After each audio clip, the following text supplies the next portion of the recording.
감사합니다. 마지막으로 축복합니다. 네, 오늘은 핑계치 말고 추진하라. 학개서 1장 7절에서 15절 말씀을 통해 말씀을 선포합니다.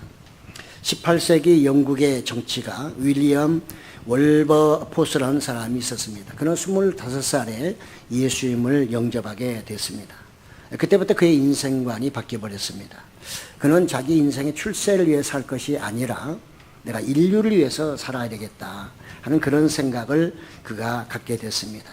특히 그가 생각했던 것은 그 당시에 대영 제국의 노예제도, 이 노예제도를 폐지해야 되겠다는 그런 마음이 들어서 그것을 목표로 해서 그가 그때부터 열심히 살았고요.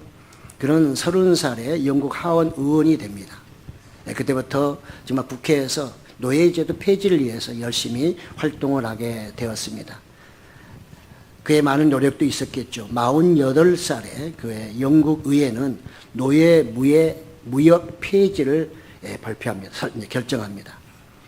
그리고 나서 그가 이제 노예 폐지의 비전을 세운 지 35년 만에 62세가 되었을 때에 노예 제도가 완전히 폐지가 됐습니다. 그는 64세 정계를 은퇴했고요. 그가 72세가 되었을 때에 대영 제국 전역에서 노예 해방법이 통과가 됩니다. 이제는 노예가 해방이 되는, 그리고 그는 정말 그 노예 해방법이 통과된 지 2개월 만에 소천하게 됩니다. 그는 오로지 노예제 폐지 하나만을 목표로 정말 그의 인생을 바쳤고요. 그로 인해서 그의 목적이 또 달성되기도 했죠. 나중에 그의 어떤 회고에서 이렇게 그가 말합니다. 나의 일평생 재촉했던 이는 주님이셨다. 늘 주님이 자기에게 그 일을 하라고 재촉하셨기 때문에 자기가 그 일을 완성할 수 있었다. 이렇게 그가 말했다고 합니다.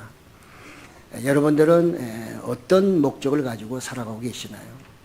우리는 신앙인이기 때문에 단순하게 살아가면 안 됩니다.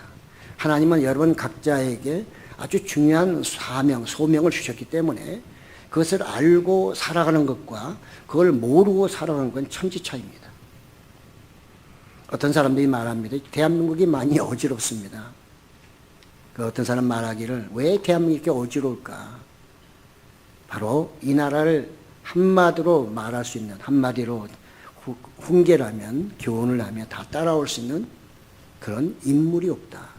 대한민국은 인물난입니다. 한 사람이 잘 세워지면 엄청난 일도 하지만 한 사람이 잘못 세워지면 정말 모든 것을 망가뜨릴 수가 있는 거죠. 그러므로 여러분 한 사람 한 사람은 엄청나게 중요한 위치에 있고요. 특히 우리는 내 힘으로 하는 게 아니라 하나님의 지혜와 능력으로 하기 때문에 그 지혜와 능력을 받아서 그것을 사용할 수 있는 그런 지혜로움이 있다고만 한다면, 그런 믿음만 있다고 하면 여러분을 통해서 하나님은 엄청난 일을 하실 수가 있고 하실 것입니다. 그런 여러분들 꼭 되시기 바라고, 아직도 젊으신 분들 많이 계신데요.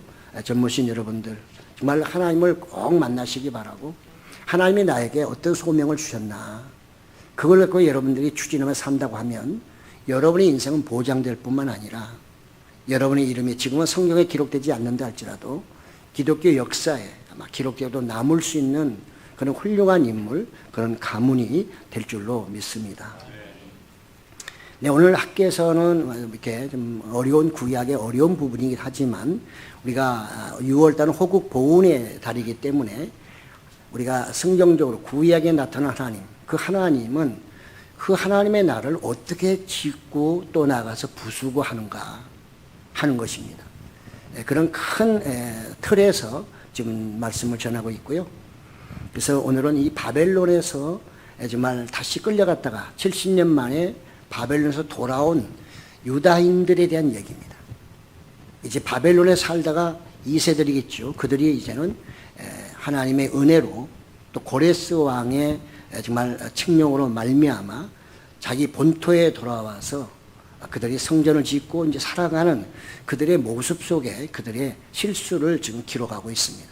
그래서 오늘 이 말씀을 우리가 들으면서 우리 신앙에 잘 적용만 한다고 하면 우리도 훨씬 더 좋은 세상, 훨씬 더 하나님이 기뻐하시는 그런 삶을 살 수 있으리라 믿습니다. 그렇습니다. 우리는 믿음이 뭔가? 믿음은 하나님의 말씀을 내가 신뢰하는 것입니다. 그것은 성경을 신뢰해야 되는 것이고요. 그것으로부터 믿음이 시작됩니다. 성경을 신뢰하지 않고 성경을 내가 하나님의 말씀으로 믿지 않으면서 신앙생활하는 것은 그것은 불가능합니다. 그거는 한다 하더라도 상당히 미흡하죠. 모든 것은 법은 모든 게 충족이 돼야지 효과가 있잖아요. 그러나 성경을 인정하지 않고 내가 신앙생활을 한다면 너무 흠이 많은 거죠. 나중에 열매 맺기가 어렵습니다. 이스라엘 백성들은 언약의 백성입니다. 그들은 하나님의 말씀을 철저히 믿어야 되는 백성입니다.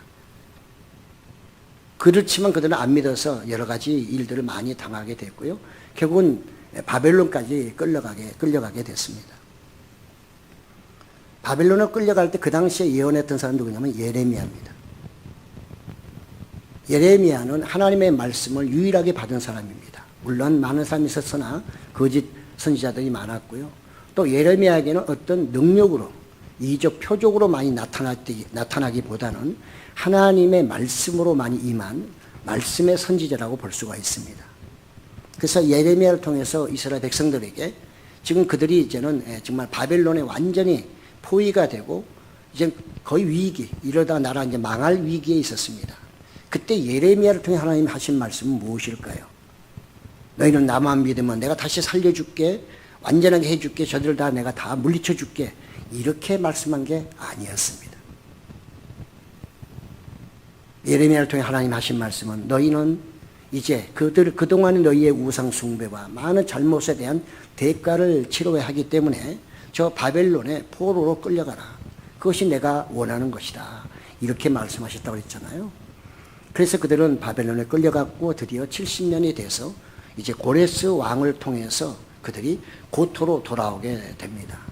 뭐 워낙 넓은 땅이기 때문에 고레스 왕이 자기가 바사의 왕이 되었어. 이제 그 대제국을 자기가 다 먹었잖아요. 정복했단 말이죠. 바벨론도 다 없어지고 아수르도 없어지고, 그래서 그는 대제국에 정말 그 왕으로서 또 인심도 써야 되겠고, 또 그 당시에는 환경적으로 볼 때 서쪽의 애굽이 상당히 강대국이었기 때문에 그 서쪽까지 지키는데 힘이 들죠. 바벨론 한참 멀은 데 있으니까요. 그렇기 때문에 이 유대인들을 그쪽에 보내는 목적에는 성전 건축, 그들이 거기에 살면서 그런 애굽이 만약에 공격했을 때 1차적인 방어선이 되도록 하는 그런 목적도 있었습니다. 어쨌든 우리는 성경적이기 때문에 예레미야를 통해서 70년 만에 그들이 돌아오게 됐고, 그 역할로 누가 고레스 왕이 쓰임받았다, 이렇게 우리는 볼 수가 있는 것입니다. 그들은 돌아올 때 이 고레스 왕이 바로 그들에게 준 제일 목적이 있었습니다. 너희는 가서 바로 성전을 건축하라. 고레스 왕이 그들에게 보낼 때는 그들을, 어찌 보면 고레스 왕도 대단히 똑똑한 사람이죠. 그렇기 때문에 그들을 하나로 묶을 수 있는 게 뭐였을까요? 그는 성전이라고 그는 생각했는지도 모릅니다. 그러니까 성전을 지어야만 그들은 한 곳에 모일 수가 있고 집중할 수 있고, 그러면 힘이 분산이 아니라 아주 집중할 수가 있었겠죠. 아마 여러 가지, 그래야만 그들은 또 신도 섬기게 해주면서도 자기의 정치적인 목적도 달성할 수 있고, 여러 두루두루해서 그는 성전을 건축하라고 그들을 보내게 됩니다. 그래서 그들은 이제 돌아오게 됐죠. 536년부터 이제 그들은 고토로에서 한 3차에 의해서 그들이 이제 돌아오게 되는데요. 그들은 이 고향에 돌아와서 이제 자기 나라 본토에 돌아와서 보니 상황이 너무 안 좋은 거죠. 여러분, 70년 동안 버려져 있는 땅, 버려져 있지는 않지만 그들이 그래도 예루살렘에 존재할 때는 성전도 있었고 많은 사람이 성읍에 들어와서 뭐 장사도 하고 많은 일을 했을 거 아니에요. 그런데 지금은 70년 지났기 때문에 거의 폐허가 된 거죠. 성전도 없죠. 그 다음에 거기 남아있던 사람들, 그리고 아수르나 또는 바사 사람들, 이런 사람들이 와서 할 때는 거의 지배잖아요. 그렇기 때문에 그 환경은 좋지가 않을 수밖에 없습니다. 또 남아있던 사람은 주로 농부 출신들, 그분들은 그저 농사하는 데에 그 신경을 썼기 때문에 뭐 나라 국가 발전에 대해서는 큰 영향을 끼치지 못했던 것은 사실일 겁니다. 어떻게든 그들은 돌아왔고요. 그 다음에 하나님의 또 고레스 왕의 명령대로 또 그들은 성전 짓는 걸 굉장히 사모했기 때문에 성전 건축을 하기 위해서 이제 기초를 다음에 다지기 시작했습니다. 근데 문제가 생겼어요. 그들에게 좋은 핑곗거리가 생겼던 거지요. 몇 가지 핑곗거리가 있었습니다. 그들이 성전을 짓다가 기초 한 2년 놓다가 중단해버린 이유가 있었어요. 첫째는 그들이 성전을 이렇게 이제 기초를 닦고 있을 때 그 아수르의 정말 정복을 당했던 그 북쪽, 특히 사마리아 사람들, 우리 사마리아 사람은 신약에서는 아주 그 정말 홀대를 많이 받잖아요. 이때부터입니다. 그 이들이 유다인들이 성전을 지으려고 하니까 그 소리를 듣고 그들도 옵니다. 대표들이 와서 이 성전 지을 때 우리도 동참하게 해달라. 우리도 하나님의 백성 아니냐. 그러니까 성전을 좀 같이 짓게 해달라. 그러니까 유다인들이 무슨 소리야. 너희같이 더러운 피가 섞인 사람들이 어떻게 거룩하신 하나님의 성전을 지을 수 있단 말이야. 안 돼. 그들이 절대적으로 그것을 수용해 주지 않죠. 그래서 이 사람들이 바벨론의 이제 바사에다가 고발을 하게 되죠. 그러면서 방해도 많이 하고. 그러니까는 성전을 건축하려고 기초 놨다가 거기서부터 중단이 딱 됩니다. 그 다음에 또 그들은 경제적으로 아까도 말씀드렸지만 좋지 않아요. 그러니까 넉넉한 삶이 아닙니다. 그러니까 성전 지으려고 하는 그런 상황 좀 모든 게 넉넉하면 쉽게 지을 수가 있었는데 그런 경제적인 문제도 있고 하니 핑계가 너무 좋았습니다. 그런가 하면 때였습니다. 아직은 하나님의 때가 안 됐다. 그들이 만약에 처음에 끌려간 날짜를 그 해를 605년으로 보느냐 아니면 586년으로 보느냐에 따라서 지금 이때가 몇 년이다? BC 520년이에요. 현재 의조 상태가 BC 520년입니다. 그러면 그들이 만약에 처음에 끌려간 해가 605년이라면 벌써 70년이 넘어버렸죠.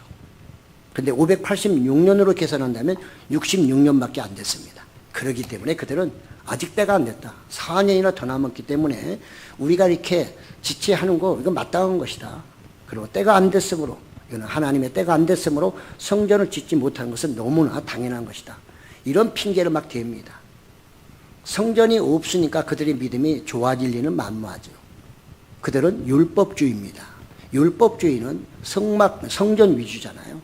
하나님께 제사 드리고 제사함 받고 거기서 또 이렇게 모이면서 절기를 지키는 게 성전 위주잖아요. 근데 성전이 없으니까 그런 모든 것들이 많이 허술해지고 한다 해도 집중적으로 할 수가 없겠죠.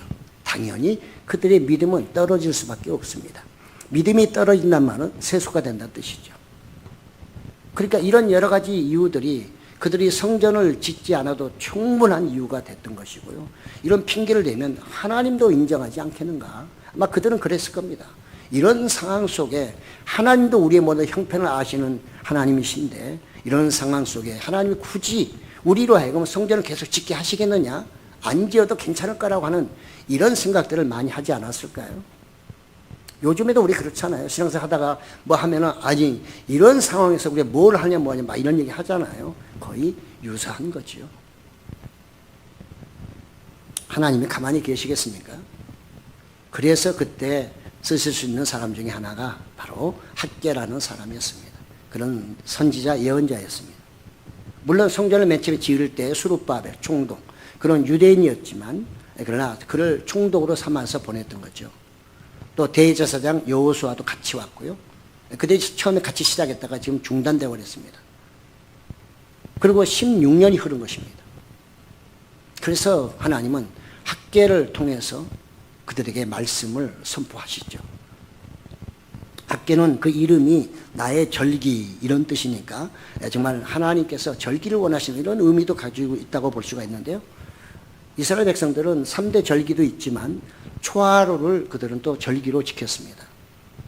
그래서 우리가 사울 왕이 다윗을 만날 때도 초하루 날, 그래서 보통 3일을 지키잖아요. 이제 그런 거거든요. 그러니까 초하루 모이면 그들이 모여서 뭐 즐겁게 막 행복하게 지내고 있습니다. 성전을 한 16년 정도 안 지어버리면 그 다음에는 잊어버리죠. 그리고 그들의 삶이 일반화되고 그것이 정상적이고 이렇게 생각될 거 아니겠습니까? 그때 모였을 때 학개가 그들을 찾아가서 말씀을 하는 거죠. 우리는 늘 말씀드리지만 이 시대에도 학개 같은 사람이 필요하다는 거죠.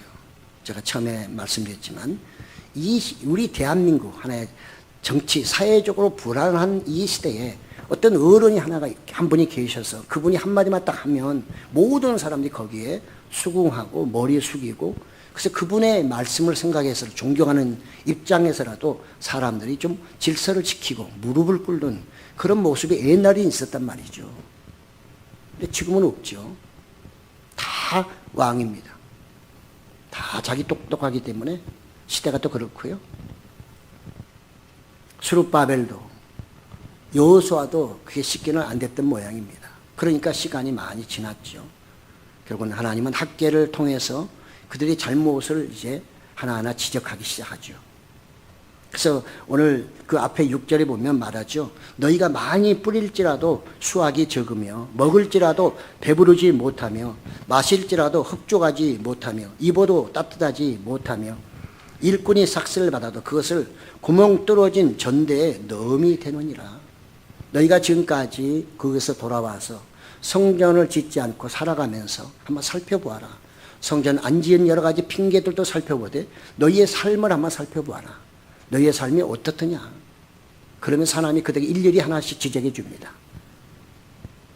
뿌려도 많이 거두지 못하고 먹을지라도 배부르지 못하고 모든 삶이 상당히 궁핍하고 굉장히 어려운 상황들이 아니었더냐.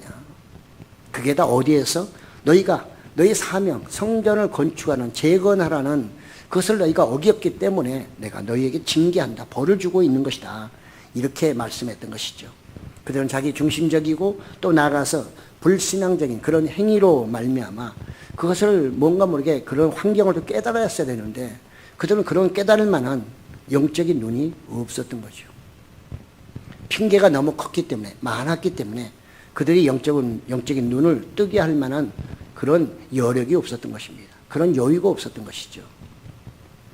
그렇기 때문에 하나님은 학계를 통해서 그들의 안일한 신앙에 지금 경고를 하고 있음을 볼 수 있습니다. 우리는 잘못하면 신앙생활하다 조금만 루즈해지면 바로 현실주의가 되어버립니다.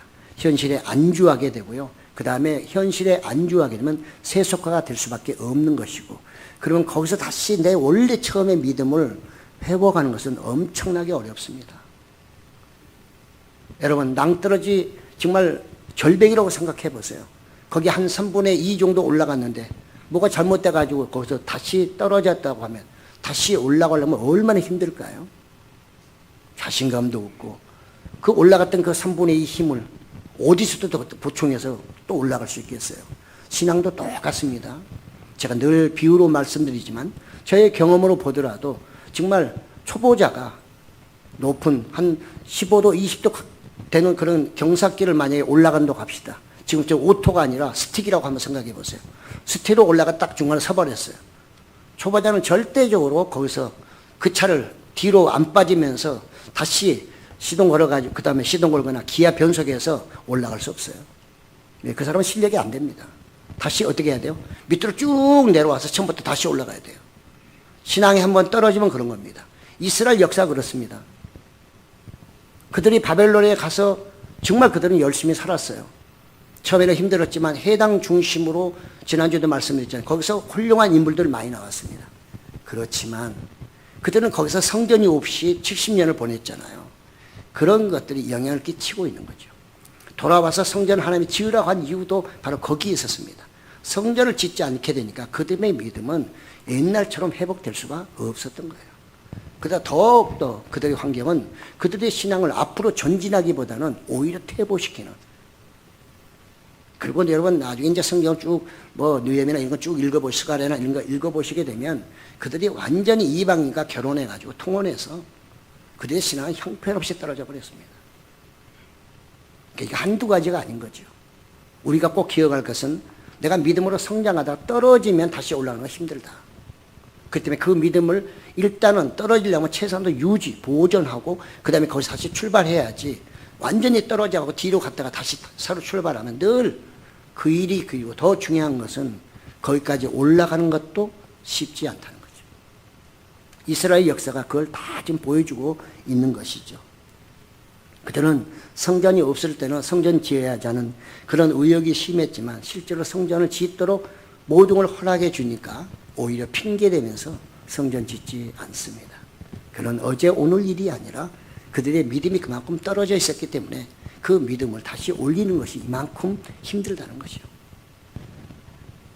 하나님은 다양하게 징계하시죠. 가뭄으로, 흉년으로, 재난으로 많은 이런 걸 통해서 그들에게 돌아오게 하지만 그들은 여전히 깨닫지 못하는 그 세월이 벌써 16년이 흐르고 말았다는 것입니다. 하나님은 그들의 백성을 또 긍휼히 여기시고 그래서 학계를 보내서 그들에게 계속 경고의 메시지를 보내면서 그들이 왜 이렇게 살고 있는지에 대한 그 이유를 분명히 알려주고 있는 것을 볼 수 있습니다. 이게 하나님의 긍휼하심이고요. 또 하나님의 은혜라고 볼 수가 있는 거죠.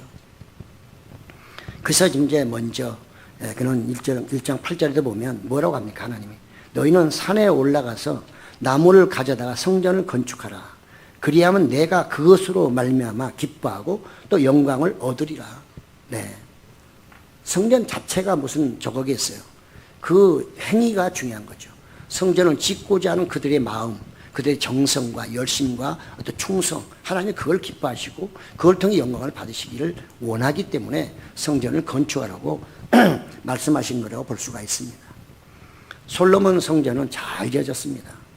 다윗을 통해 준비된 그 모든 재료들은 최고급이었습니다. 화강암에, 그 다음에 백향목, 네바논의 백향목, 최고 좋은 목재를 수입해서 금은으로 얼마나 멋있게 지었나요? 근데 그 성전은 결국은 바벨론에서 완전히 불타고 말았어요. 흔적도 없습니다. 근데 이번에 하나님은 성전을 지으라 할 때 그렇게 화려하게 지으라고 말씀도 하지 않고요. 사이즈도 훨씬 적습니다. 그리고 산에 가서 나무 폐에다가 지으라는 거예요. 그것도 못합니까?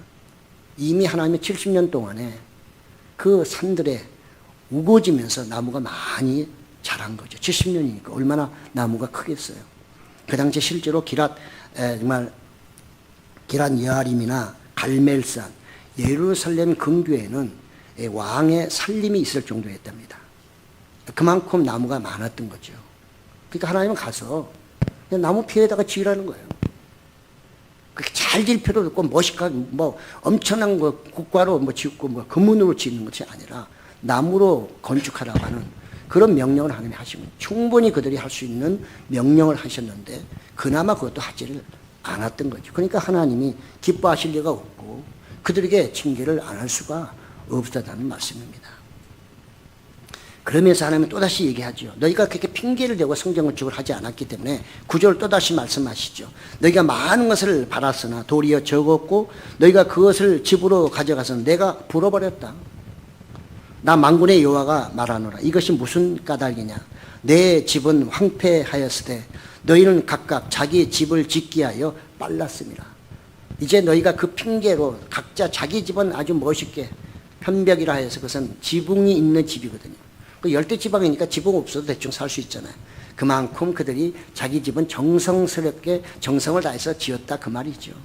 그런데 하나님의 집은 짓지도 않을 뿐만 아니라 아예 그냥 그 상태로 그것도 기초만 한 2년 닦아놓고 놔뒀으니 얼마나 보기에 정말 초라하고 또 보기에 그렇게 그렇지 않겠어요. 그러니까 하나님은 하나님의 성전, 하나님의 집은 황폐했다는 단어를 쓰고 있음을 볼 수가 있습니다. 이 모든 것은 바로 그들의 사명을 감당하지 않았기 때문에 하나님이 주신 벌이라고 하는 것을 그들에게 분명하게 말씀하고 있는 것입니다. 우리는 여기서 또 하나 생각할 것은 그런데 이 학계가 그런 말을 할 수 있다는 것도 대단합니다. 아마 조금 이상한 사람이 옆에 있었다면 학계가 그런 말 할 때 네가 하나님 말씀을 받았다는 증거가 뭐야 하면서 돌을 던질 수도 있지 않겠어요? 이스라엘이 남쪽 유다가 마지막 시드기야 시대에 망할 때는요. 거짓 선자들이 나와서 예레미야 뺨도 치고요. 감옥에 가두기도 하고요. 죽이려고 시도를 많이 했어요. 그러면 이 시대도 학계를 얼마든지 그럴 수 있는 겁니다. 네가 뭔데? 라고 말할 수 있지만 하나님의 영이 강력하게 역사했고 그래서 학계도 그런 정말 하나님의 소명을 가지고 그들 앞에 나가서 지금 설교하고 있는 것입니다. 설교에 몇 번을 거쳐서 그들 변화가 오거든요. 그러니까 이것은 하나님께서 그들의 마음을 감동시켰다 이렇게 성경은 말하고 있습니다. 이스라엘 백성들 10년 동안 그들의 성전을 짓지 않았을 때 하나님은 그들을 불쌍히 여기시고 그들에게 다시 은혜를 주시면서 하나님의 언약의 백성으로 쓰시고자 해서 다시 학계를 통해 말씀하시고 그들에게 돌아오도록 하셨다는 거죠. 그렇습니다. 실제로 우리의 삶 속에서 죄를 많이 짓고 세상으로 나갔던 사람들에게 하나님이 때로는 징계를 통해서 부르실 때가 있어요. 여러 가지 정말 어려운 상황을 계속 주시면서 안 돌아오면 안 되는 상황까지 가게 되면 오는 경우들이 많이 있습니다. 그건 하나님의 놀라우신 은혜입니다. 그거마저 없다면 그건 버림받은 사람입니다. 자, 그렇게라도 하고 돌아오면, 그리고 그가 잘만 앞으로 섬기면 또 빨리 회복시켜 주십니다. 근데 그거마저 없다면 그건 너무너무 불쌍한 사람들이죠. 그런 면에서 저는 유대인들이 참 복을 많이 받은 사람이다. 그렇게 잘못하고 그렇게 우상 숭배하고 하나님을 떠나고 그렇게 하나님의 영광을 가림에도 불구하고 버리지 않고 그들에게 또 징계를 통해서 그들에게 돌아오게 하시고 그를 사용하시는 걸 보면 그 언약의 백성이라는 것이 얼마나 정말 귀한 것이고 그들이 얼마나 복을 많이 받은 백성인가 하는 것을 우리가 알 수가 있는 거죠. 하나님은 그래서 이 학계를 통해서, 학계의 그 메시지를 통해서 스룹바벨이나 또는 대제사장 여호수아의 마음뿐만 아니라 그 두 사람만 감동을 받으면 뭐예요? 거기에 있는 많은 백성들이 감동을 받아야 같이 갈 수 있지 않겠어요? 그래서 하나님이 완전히 그 모든 모인 사람들에게 은혜를 주심으로 그들이 감동을 받았습니다. 그 말이 맞아요. 우리가 그동안에 너무 잘못 살았던 걸 그들이 깨달았겠죠. 그러니까 회개의 역사가 나타나겠죠. 그래서 그들은 학계의 이 메시지를 듣고서 16년 동안 짓지 않고 핑계만 대던 그들의 마음이 변화가 돼서 그래서 드디어 성전을 재건하게 됩니다. 이후에 계속해서 방해가 있지만 이제 그때부터는 그 방해 신경 쓰지 않고 지으면서, 성전을 지으면서 계속해서 바사와 연락하는 이런 모습들을 우리가 볼 수가 있는 거죠. 그렇습니다. 오늘 제목처럼 핑계대지 말고 믿음으로 나가야 됩니다. 우리 신앙인은 하나님의 사람으로서 시대의 여러 가지 환경에 핑계를 대면 될수록 우리는 믿음으로 나가기가 어렵습니다. 누구처럼? 바로 성전, 오늘날 우리는 우리의 믿음이잖아요. 성전이 우리의 마음이기 때문에 우리의 마음의 그 신앙생활을 점점 우리는 놓쳐버릴 수가 있는 것이고요. 나중에 형편없는 그런 신앙인으로 추락할 가능성이 있다는 것입니다. 그래도 여러분 오늘 또 이 자리에 오셔서 말씀을 들으면서 여러분들에게 또 한번 살펴볼 수 있고 깨달을 수 있는 이 은혜 시간을 주신 것을 감사하시고요. 또 여러분 각자 말씀을 들으면서 자신을 살펴보시기 바랍니다. 여러 두루두루 살펴보시고 사업하시는 분 사업하시는 대로 또 직장생활 하시는 분 직장인으로서 또 가정을 이끌어가는 또 자녀를 이끌어가는 모든 분들은 한번 이 하나님 말씀을 다각도로 한번 생각하며 살펴보시면서 무엇이 문제일까? 그걸 하나님께 기도하신다면 하나님 반드시 학기를 통해 말씀하신 것처럼 성경을 통해 성령을 통해 여러분에게 반드시 답을 주시리라 믿습니다. 그렇습니다. 성전은 그들의 능력으로 지어지는 것도 아니고 환경에 의해서 지어지는 것도 아니라 믿음으로 준비하신 하나님의 은혜를 따라서 그들이 나가기만 하면 성전은 지어지게 되어 있던 것입니다. 근데 그들 스스로가 그 믿음이 약해졌기 때문에 자기네 판단으로 모든 것을 이해했기 때문에 그 성전은 16년 동안 지어지지 않았던 것이죠. 결국은 520년의 성전을 다시 재건하기 시작해가지고요. 4년 만에 끝냈어요. 4년 만에. 그래서 수룹바벨 성전, 제2성전이라고 하는 수룹바벨 성전이 지어지게 된 것입니다. 우리는 늘 거듭나야 된다는 말씀을 많이 합니다. 우리는 늘 자신을 살펴보면서 자기 안에는 성전이 더럽혀지진 않았는지 주님 말씀하시듯이 내 집이 너무 황폐하였는데 너희 외모는 어찌 이렇게 아름다운고 라고 혹시나 말씀하지 않으실까? 그런 말씀을 듣지 않도록 항상 내 안에 계신 성전 또 주님 그분의 집은 깨끗한지 나에게 명령하신 그 사명을 잘 감당하며 나가고 있는지 확인해 볼 필요가 있다는 말씀입니다. 우리는 믿음으로 나갈 때 하나님의 능력과 도우심을 받게 되고요. 그것으로 우리는 모든 일을 하게 된다는 사실도 잊어서는 안 될 것입니다. 사명자에게 가장 중요한 것은 충성입니다. 예수님도 충성하라. 사실 우리 각자가 하나님이 주신 일들은 하나님의 큰 우주적인 그런 관점에서 보면 가장 적은 거잖아요. 그때 예수님도 달란트 비유에서도 작은 일에 충성하였으니 5달란트 받은 사람은 작은 일에 충성하였으니 주인의 즐거움에 동참하라. 이런 축복을 하셨습니다. 중요한 것은 우리에게 각자가 맡은 일이 무엇이든 간에 다 그것은 하나님이 보실 때는 작은 일입니다. 사람이 볼 때는 아무리 위대하고 크다 해도 하나님이 보실 때는 다 그는 점에 불과한 거죠. 그럼에도 불구하고 하나님은 작은 일에 충성하였으니 주인의 즐거움에 동참하라. 이렇게 축복하셨던 그 하나님의 놀라운 사랑, 그 크신 사랑을 우리는 기억을 하면서 항상 충성하는 우리가 되어야 될 줄로 믿습니다. 오늘 본문을 통해 저는 한 3가지로 정리하고 마치고자 합니다. 첫째, 우리는 사명자는 환경에 주눅이 들면 절대로 안 됩니다. 근데 실제로 우리가 하다 보면 환경에 주눅을 들 수밖에 없어요. 항상 하나님은 어떤 일을 명령하시면 그대로 그냥 아무 방해 없이 쫙 가게 하면 얼마나 좋겠어요. 그렇지만 산 넘고 그 다음에 물도 건너야 됩니다. 세상이 이렇게 쉽던가요? 여러분, 사회배 보신 분들은 많이 아실 겁니다. 오늘 저녁에 돈 안 들어오면 부도나요. 그런 게 굉장히 많잖아요. 근데 12시까지, 밤 12시, 은행은 12시까지 봐주니까요. 그런데 11시까지 돈 안 들어오세요. 정신없습니다.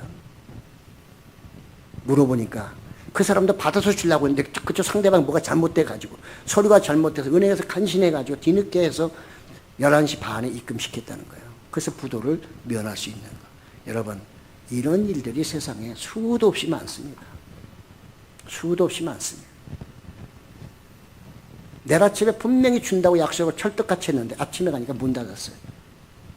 부도 내고 도망가 버린 거죠. 그런 일을 한번 당해보시면 인생에 쓰디씁니다. 그리고 아무것도 안 보여요. 하늘도 파란 게 아니라 시커멓게 보여요. 진짜 이게 그 꿈이 뭔지 자기도 막 때려봐요. 그런 일이 얼마나 많은 줄 아세요? 세상의 모든 것이 자기 마음대로 계획하면 될 것 같으면 그게 무슨 세상이에요. 그런 세상은 없습니다. 하나님이 명령하셔도 반드시 거기는 방해꾼도 있고요. 환경도 어렵고 그럼에도 불구하고 뭘로 가라?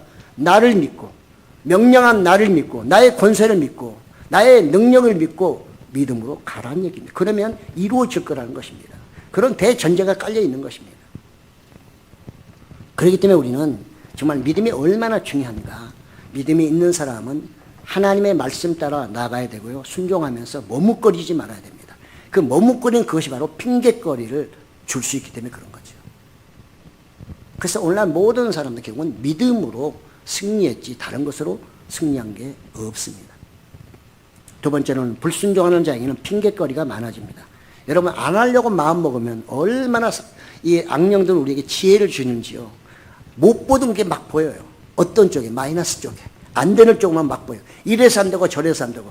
그래서 아까도 말씀드렸지만 마음에 뭐가 와요? 위로가 와요. 무슨 위로? 그래, 이런 상황 속에서 안 해도 하나님은 나를 아시겠지. 주님 아시죠? 주님 이런 상황 속에서 이거 못하는 거 주님 이해하실 거 아니에요. 너무 다 아시니까. 전지전능하신 분이시다 하면서 자기가 위로받아요. 자기가 하나님이야. 하나님은 그렇게 말씀하신 적이 없어요. 그럼에도 불구하고 너는 가야 돼. 그런데 자기는 안 가도 된다고 생각하는 거예요. 이 환경을 보니까 충분히 안 가도 될 수 있다고. 그리고 하나님 앞에서도 이거는 합당하다고 스스로가 생각하는 거죠. 그렇지만 성경은 노입니다. 그건 예스가 아니고 노예요. 하나님은 하나님의 기준으로 말씀하시지 우리의 기준으로 말씀하지 않으시거든요. 이스라엘 백성도 핑계를 자주 냈어요. 근데 중요한 것은 핑계를 아무리 해도 하나님은 핑계에 댔기 때문에 알았어, 그냥 그렇게 그냥 쉬어라 라고 하지 않습니다. 하나님은 다양한 방법을 통해서 그 핑계거리를 핑계 없이 만들어버리고, 그분은 모든 걸 갖고 있기 때문에 그분의 쓰는 이 좀 도구들은 다양합니다. 결국은 승복할 수밖에 없고요. 무릎을 꿇을 수밖에 없어요. 죽지도 못해요, 여러분. 죽는다는 게 쉬운 것 같습니까? 어렵습니다. 순교도 막 하나요? 순교도 하나님이 허락해야 순교하는 거지, 어떤 분들은 순교하려고 막 가서 죽으려고 해도 안 죽어져요. 마음대로 되는 것 아닙니다. 그러니까 하나님은 모든 수단을 다 갖고 계시기 때문에, 능력도 갖고 계시기 때문에 그렇게 핑계하면서 안 하려고 하는 그 사명자, 그 사명은 반드시 이루어야 돼요. 그러므로 그를 완전히 돌려놓죠. 완전히 변화시켜서 그 일을 하게끔 만들어버립니다. 이스라엘 백성은 다 그래요. 안 하려고 해도 안 할 수가 없어요. 깨닫게 하고 다시 끌고 가면 끌려갈 수밖에 없는 거죠. 왜 그렇게 사냐 이거죠. 무엇 때문에 한 번 그냥 순종하는 게 낫지 잘못된 길로 갔다가 다시 돌아오고 또 혼내면 매 또 수십 차례 맞고 그러면서 돌아올 필요는 없다는 거죠. 성경은 우리에게 뭐예요? 이 모든 것을 거울로 보여주는 거죠. 이런 길로 가도 절대로 다시 돌아오게 돼 있고 그렇게 엉뚱한 길로 가면 매 맞고 돌아온다는 것을 우리에게 각인시켜주고 있는 거죠. 하나님은 선하신 분입니다. 그분은 포기하지 않아요. 멈추지도 않습니다. 그렇습니다. 그분을 만나본 분들은 알아요. 핑계거리는 바로 불순종에게 있지만 하나님 불순종자를 끝까지 놔두지도 않는다는 것을 꼭 기억해야 됩니다. 마지막으로 하나님의 영적 명문가의 사람들을 많이 쓰십니다. 죄송하지만 여기 나오는 스룹바벨 다윗의 집안의 정치가입니다. 그는 성경에는 세스바살이라고 기록되어 있고요. 그런 총독으로 쓰이잖아요. 대제사장 여호수아도 마찬가지. 그의 할아버지는 스라야. 첫 번째 포로 때 제사장이었어요. 림나에서 죽임을 당했고요. 그의 아버지도 바벨을 끌려갔습니다. 다 상당한 영적 가문이에요. 아주 정말 훌륭한 가문들이에요. 저는 그래서 이 설교를 준비하면서 예수님이 그런 말씀하셨잖아요. 서기관의 발에서 늘 할 때마다 너희는 보지 못한 것 행하지만 나는 아버지가 하신 일을 보고 행하는 거야.